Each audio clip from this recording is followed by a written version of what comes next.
नमस्कार, माझ्या चॅनलवरती तुमचं खूप खूप स्वागत आहे। आज मी घेऊन आले फरसबीची सुकी भाजी, आपण ज्याला बिनीस म्हणतो। याची चमचमीत आणि अशी झणझणीत भाजी घेऊन आलेली आहे। ज्यांना आवडत नाही ही भाजी त्यांना सुद्धा आवडेल अशी मी बनवलेली भाजी आहे आणि एकदम चवीला तर एकदम मस्त झालेली आहे। आणि ही भाजी तुम्ही कशासोबत सुद्धा खाऊ शकता, चपाती किंवा भाकरीसोबत। तर मी कसुरी मेथीचे पराठे बनवलेले त्याच्यासोबत खाल्लेले आहे ही भाजी। पाहुणे आल्यानंतर अशा प्रकारे ही भाजी बनवा आणि चॅनलला लाईक, शेअर आणि सबस्क्राईब करा। जर सबस्क्राईब केलं नसेल तर पटकन सबस्क्राईब करा। सगळ्यात अगोदर व्हिडिओ पाहायचे असेल तर बेल आयकॉनला प्रेस करा। तर इकडे एक मी बाउल बिनीस घेतलेले आहेत, कापून घेतलेले, स्वच्छ धुवून वगैरे नीट करून घेतलेले आहेत। तुम्हाला जर छोटे छोटे कटिंग आवडत असेल तर तुम्ही छोटी कटिंग सुद्धा करून घेऊ शकता अशी। तर मी अशी लांबट कटिंग करून घेतलेली आहे बिनीसची। अशी मस्त लुसलुशीत कोळे होते हे बिनीस। आणि भाजी बनवण्यासाठी काय काय घेतलेलं आहे बघा। लांबट चिरलेला कांदा घेतलेला आहे, असा लांबट तुम्हाला कसा आवडतो त्याप्रमाणे तुम्ही घेऊ शकता। टोमॅटोची पेस्ट, आलं लसणाची पेस्ट, दही, चिकन मसाला, तिखट, मीठ, हळद, हिंग घेतलेला आहे। आणि फोडणीसाठी जिरं, मोहरी आणि एक दालचिनीचं पान घेतलेलं आहे। 2 वेलदोडे सुद्धा घेतलेले आहेत। काही लोकांना बिनीचा वास आवडत नाही, त्याच्यासाठी मी पातेल्यामध्ये तेल घेतलेलं आहे 2 पळ्या आणि गॅसवरती तवा आणि पातेले ठेवलेलं आहे। सगळ्यात अगोदर मी बिनीस भाजून घेणार आहे। तर बिनीस का भाजून घेते ते सांगते, कारण बिनीचा भाजल्यामुळे कलर असा खूप छान हिरवा राहतो आणि असं मस्त छान दिसतात बिनीस सुद्धा। त्याच्यामुळे सगळ्यात अगोदर बिनीस भाजून घ्यायचे आहेत थोडंसं तेल टाकून। आणि इकडं पातेलं सुद्धा ठेवलेला आहे। आज मी ही भाजी पातेल्यामध्ये बनवते। तेल गरम झाल्यानंतर मी फोडणीला जिरं, मोहरी, इलायची आणि तेजपत्ता टाकलेला, म्हणजे दालचिनीचं पान टाकलेलं आहे फोडणीसाठी। त्याच्यानंतर आपण टाकायचा आहे बारीक चिरलेला लांबट कांदा, तो सुद्धा तेलामध्ये व्यवस्थित असा परतून घ्यायचा आहे।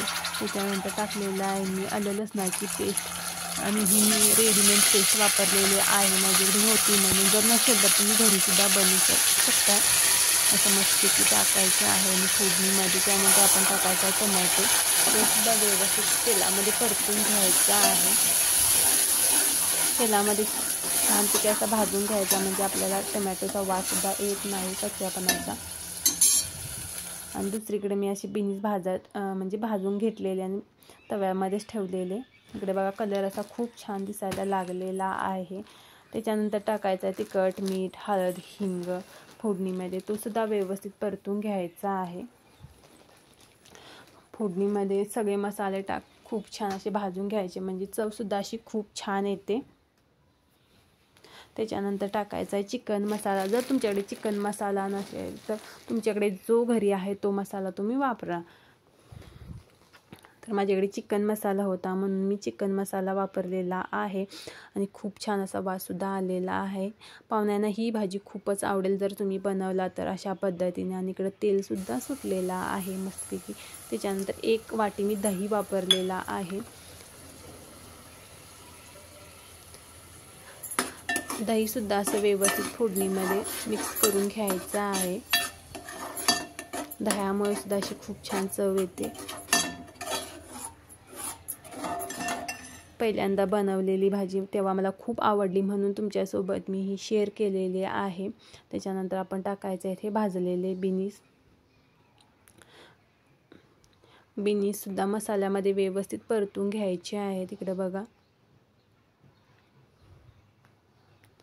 आणि इथं मी पाण्याचा वापर थोडा सुद्धा केलेला नाही, कारण भाजल्यामुळे बिनीसना थोडेसे शिजले जातात। इकडे बघा। आणि मस्तपैकी चमचमीत भाजी झालेली आहे तयार आणि तेल सुद्धा सुटलेला आहे। तुम्ही कशासोबत सुद्धा खाऊ शकता।